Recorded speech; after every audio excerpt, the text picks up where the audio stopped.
Hi guys, it's Andreas, Sonic Mainliner, and this is a video that I think when I upload I will call Gimme 10. Make it obscure.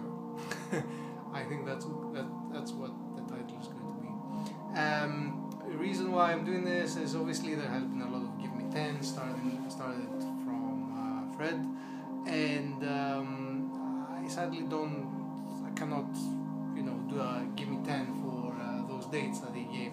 I don't think that I can do a Gimme 10 for any date other than potentially maybe some of recent ones, maybe, because some of you may or may not know, if you have been following this channel for long enough, I have like half of my collection is back home, because basically it's where I started collecting, and when I came here I didn't bring it with me, so I started building another collection here. So one day everything will come together. Anyway, it doesn't matter. But as a homage to the Gimme 10 series, I'm making one with obscure and bizarre records. So, and records that you should potentially hear as well, because I think that they're really good. Playing in the background is one of the records that I was thinking about, but I decided not to go with this one because it's fairly modern. Although I'll explain to you anyway. What's playing in the background is this one. This is called Last Exit, as you can see, and this is from Umberto. Umberto is a British artist, although the name would suggest he's Italian, and he made a couple of records. Well, he has made like 4 or 5, I think. But the first couple of records were like an homage. Again, this word comes to mind, but yeah, it was like an homage to Goblin and that kind of Italian horror, sort of progressive electronic kind of soundtracky kind of album. And the first 2 are amazing and highly recommended. And then he made this one, which is obscure because basically it's a very limited run. This is the first edition, which, if you can see, is 150 copies. It was a second edition of 100 copies, and this is a very different affair. This is like an ambient piece. It's called Final Exit. It's supposedly, this record is intended to accompany the last moments of your suffering, and yeah, it's a 10-minute single-sided LP, and it's beautiful music. I won't show you the back cover because it's very gruesome, and yeah, and it will put you off. If you can find it, pick it up. If you want to listen to it, it's on Bandcamp, so whatever. Also, speaking of obscure, playing in the background is Uglies 31st Century or something like that. I think that's what the original title was, so obscure manga-esque stuff for the background. So, records. Where do I begin? I will begin with, well, actually, yeah, I have 10 records and 1 CD, so I'll start off with a CD so we can take it out of the way. Now, this is a CD which basically I have on CD because I cannot find an original, and originals are way expensive, and there has been a reissue, which I think that this was part of, the CD was part of it, and even the reissue is very expensive. This is the CD, this is a double CD, I think this is how this edition came out anyway, and it's this guy, Billy Nichols, Would You Believe Billy Nichols. This came out in 1968, I want to say. Yeah, 1968. And Billy Nichols is a singer and songwriter, and this is sort of psychedelic pop. It reminds me, it has a lot of elements from the Beach Boys. So if you like the Beach Boys, do check this out. I mean, it has this kind of, airy and bubbly and sort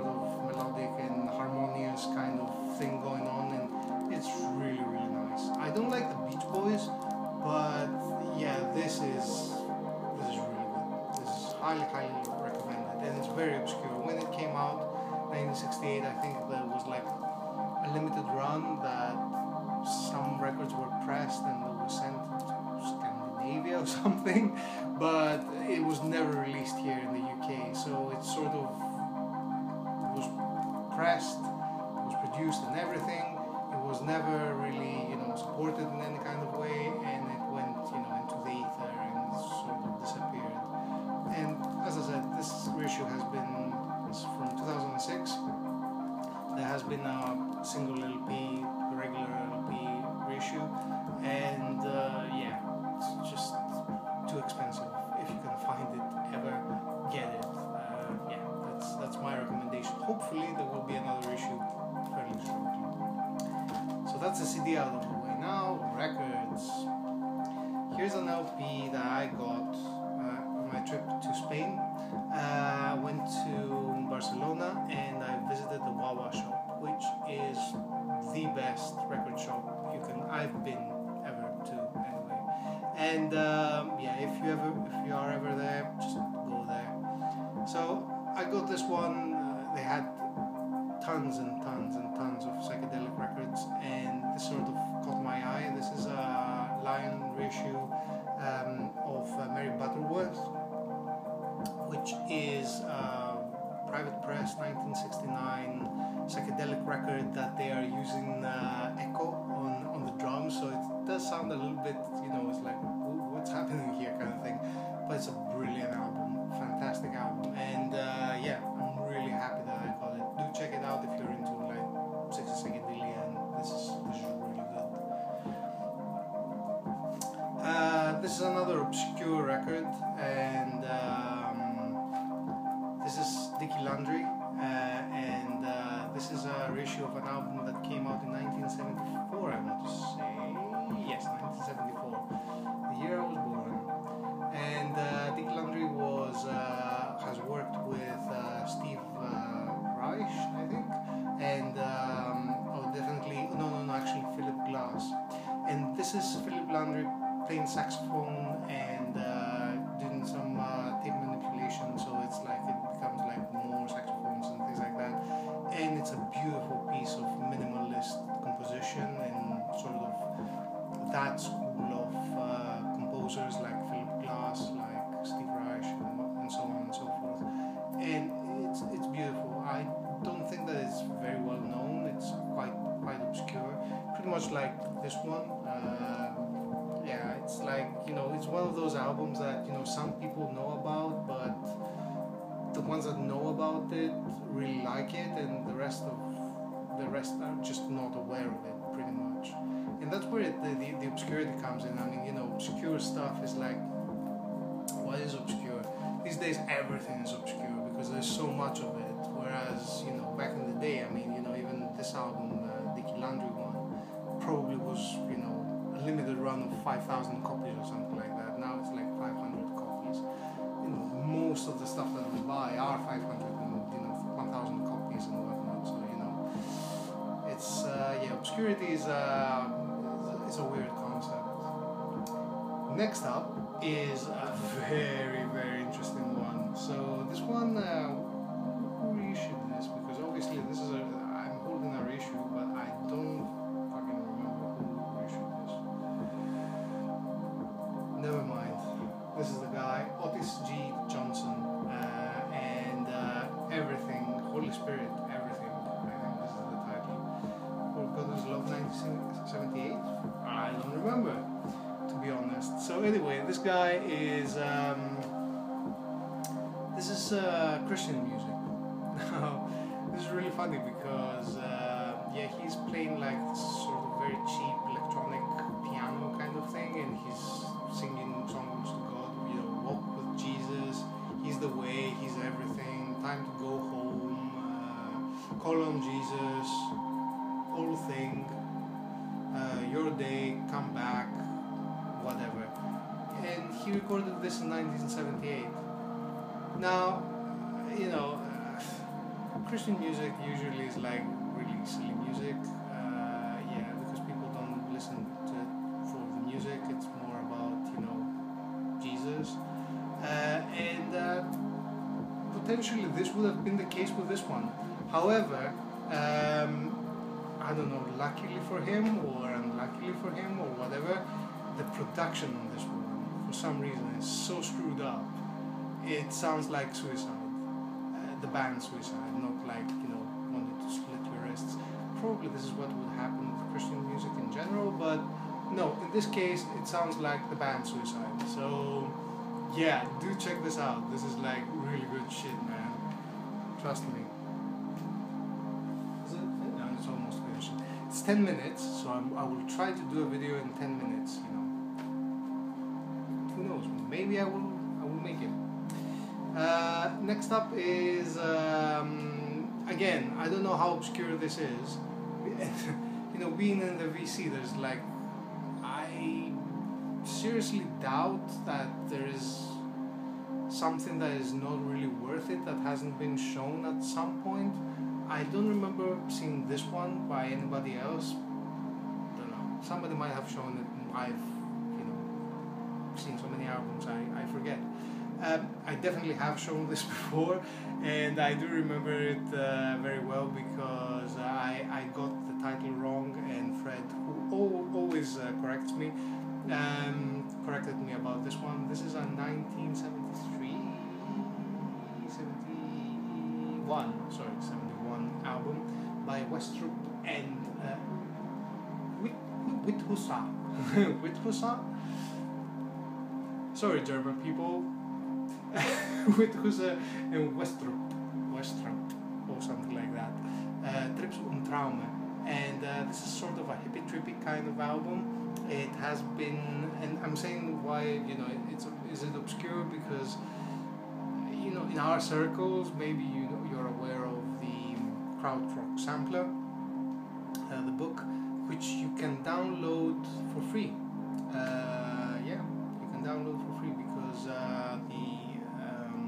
there's a group on Facebook which is called Krautrock Sampler, basically, and they put a link up that you can download the whole book for on PDF. So it has like all the better known sort of krautrock albums like Can, Noi, Amondu, Popol Vuh, and this one is among them. So yeah, so this is a really good album, and yeah, the cover looks a little bit freaky, but the music is not freaky at all. It's acoustic, and it is sort of quite easygoing psychedelia, I would say. Yeah, it's quite different. It's not like krautrock-ish. It doesn't have that sort of bizarreness to it, I think. But it's really nice. It's a really good album, and that's why it's in the Krautrock Sampler, because it's a really good album.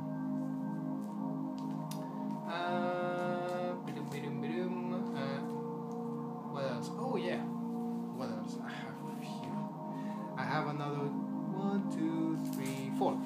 Another 4. It's alright. 13 minutes. You know, it's workable. I've already shown an album that is sort of minimalist, and this one is too. And I've shown one album that I bought at Wawa, and this is a Wawa reissue. I didn't get it while I was there, but it got released like in 2013, and I got it at that time. This is an Italian composer called Roberto Cacciapaglia. Sorry, I killed it, I know. And this is Sei Nota Illogica. In Logica, yes. And this is a minimalist. The exciting time in my channel, the time that I changed the record. I don't know, what should I put? I will, you know what? Put this one. See what you think. Exciting times. See people, yeah, this is like, the other side has a picture disc, one-sided picture disc, so. And then you go. Yeah. So how's everyone doing? Might as well, you know. Look, I'm doing it correctly. Not pinching the album.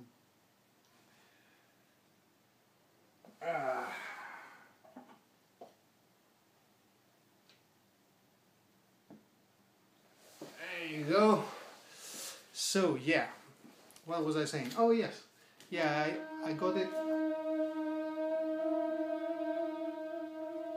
This is a minimalist composition, so that means that potentially you might enjoy it more if you actually listen to it properly rather than me talking over it. So just bear that in mind before you draw any conclusions whatsoever.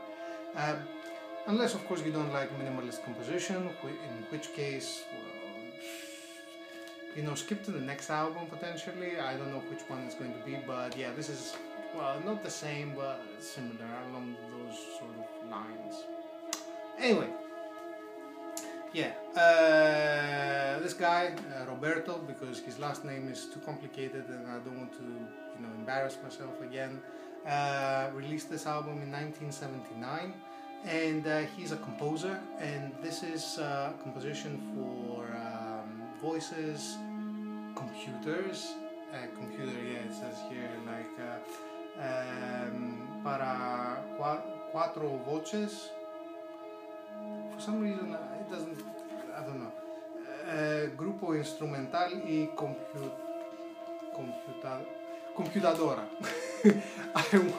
I know he's Italian, but for some reason I'm reading it like it's Spanish. I have no idea why. I don't know. I mean, you know, this album cover just confuses me. Confuses the hell out of me, honestly. I mean, you know, what does, you know, say note in logica have to do with people playing tennis? It's like, you know, you see this, if you ever see it, you know, you're like, what is this? It's like you know, the OST to Wimbledon, or what the hell is it? It's like these guys are way too old to be in Wimbledon. I mean, he's probably, you know, he's an embarrassment to tennis, for fuck's sake. I mean, you know, she's not even wearing anything. I don't know. I mean, this is a bizarre picture. I don't know why they chose it, and this is just not selling the album. I mean, you know, put something else. Yeah. However, good news is that if you skip the cover, because, you know, buying the cover has a lot to do with, you know, the music enjoyment. If you like it, it's sort of part of it. That's why we buy records and we don't just listen to MP3, right? Anyway, side issue. Yeah, apart from, you know, having degenerates like this person here on the cover and these weird looking guys that shouldn't really be playing tennis, they're too old, but yeah, in the 70s they probably smoked 2 packs of cigarettes a day anyway. So anyway, apart from this whole bizarre business here, the music is fantastic. It's minimalist composition. Yes, it does have some electronics laced into the composition, but they don't sort of stand out or sound silly. They definitely don't. We haven't reached the point where, you know, electronics blend with the music or become part of the music. But yeah, that sort of came like many years later, and it's still sort of, you know, very raw kind of injection of electronic elements to it, but it works really well, and it's a fantastic piece of music, and you should definitely listen to it. If not, buy it. Unless you don't like minimalism, so you know what, whatever. You lose. Now, this album is an interesting one as well. It's rather obscure, I would say. So this is Dreamies. Oh, who the hell was it that made it? Oh, Bill Holt. Yes, Bill Holt. And I don't remember even the date. Ooh, 1973. There you go. Well, it's the 70s, so you know, it's like I'm sort of in brief, if you like. It's like a work thing. Anyway, Dreamies. Yeah, this album is sort of a collage of psychedelic sounds and music snippets, and it's very Beatlesque. So it's like stretching, you know, that sort of Beatles. Oh, what's the name of the album? Yeah, Sgt. Pepper's Lonely Hearts Club Band, and just stretching that sort of to its extreme. And it's two sides. Yeah, it's a record, Andreas. It has two sides. What I want to say is, like, each song is like a side long. So it has two songs basically. You know, it's program 10 and program 11. 11 is like side 2, and it is very dreamy. Yeah, it's very psychedelic. It sort of doesn't fit the time that it came out, 1973. This is a reissue. You can find this reissue. I think it's fairly easy to find, and it comes highly recommended. It's quite sort of, I think, obscure. I don't think that many people know about this one. Next up, another 1970s album. Now this is 1973. Yes, no. Yes, no. I think it's 1973. And this is a very interesting one. So this is the Daily Dance by a duo. Their names are Doug Schneider and Bob Thompson. Doug plays guitar and Bob plays the drums. And this is sort of, it was a very limited release in 1973, like sort of private kind of thing. I don't remember exactly. But these guys were playing, you know, they didn't even go in the studio. They played in their own house. This is like where they played. And they made this record. And this record sounds like the things that they were influenced by. So they were influenced by the Stooges, the Velvet Underground, and free jazz. And fuck me, this does sound like you put all that and you put them in the mixer, and this is what it sounds like. It is unbelievable. It sounds at times it sounds like lightning bolt, but it's 1973. It doesn't sound. There shouldn't be that kind of sound back then. It has that sort of drumming, free jazz drumming, and the guitar just is. They didn't use guitars distortion like that back then. It's just, yeah, it's freaky as hell, and it's really good. You can pick this up if you're in the States for pennies. It's not a popular record because it is obscure, I guess, for a reason. It's not an easy listen. As I said, you know, it's very experimental. It's very free jazzy, and it's, I guess, it is too noisy for people that enjoy jazz and too free for people that like loud rock and roll. So sort of sits in the middle somewhere, and yeah, that's why it's sort of obscure. But yeah, you can get this reissue from 2009, and yeah, it's, I think that it was released from, it says Canto Records, but I think that it was supported by somebody else as well. Anyway, it's worth more than the asking price that you can find it right now. Another record that is very reminiscent of the Dreamies in a completely different way though. This is the electronic record for children. This is Bruce Hack. This is an album that came out in 1960. What? I won't say a date here because I will get it wrong. This is quite early though. I think this is 60s. This is 60s, almost certainly. Bruce Huck was, I don't know if he still is, but anyway, he was a Moog player, a keyboardist. He did stuff with electronics. He's probably best known for an album called Electric Lucifer, which is with Moogs, if memory serves me right. but he made 2 records. This is one of them, the electronic music for electronic record for children, and it is what it sort of sounds like.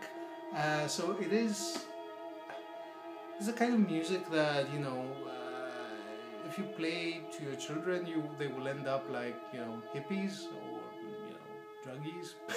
I don't know whether you want to play that record, but yeah, it is really trippy. I mean, you know,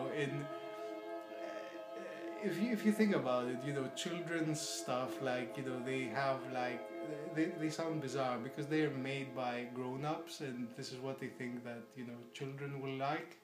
And I don't know whether children actually do like it, but yeah, if you're stoned, this is just perfect.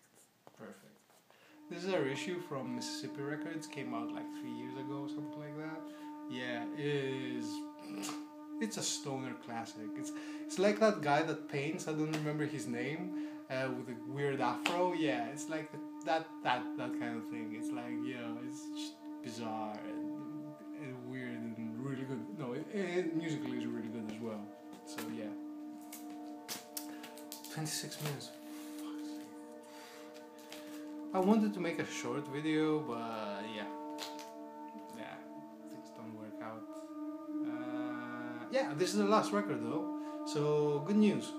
This is a 1979 release from Flamendialis, and this is like one guy. What's his name? His name is Di Le Gallic, and I don't know. Maybe it's this guy when he was young. I have no idea. This came out in 1979, and he was a drummer, and he put this album together. I don't think that they made any other albums, these guys. I think this is their only album, and it's sort of if you read about it, they say that it's like a cosmic version of Magma, but yeah, it's definitely cosmic. It's one of those albums that I think that if it came out a little bit earlier, it would have been better known, because it's 1979 and it's like disco or punk, so this is just completely out of place. It definitely has this kind of abstract kind of, well, not abstract, but, you know, acid head sort of feel to it that would not appeal at that time, at the time of release basically, but it is a brilliant album, and it's really trippy and just beautiful and rather obscure. Again, a reissue, because I do a lot of reissues, because you can get them for cheap, and you can get them, you know, you also find out about records through their reissues. I mean, you know, there you have it. Yeah, it came out like 3 years ago, 2 years ago, or something like that. You can still find copies, I'm pretty sure. And yeah, it comes highly recommended. All of these are highly recommended in their own sort of right. So anyway, that's my Gimme 10 something. I hope you enjoyed. Yeah, you know, this is the end of the video, and you know, as always, you know, you can like this video if you liked it, dislike it if you disliked it. You can leave a comment if you want, and you can subscribe to this channel if you want to see more of this, or unsubscribe if you think this is shit. You know, it's a free world. See you around.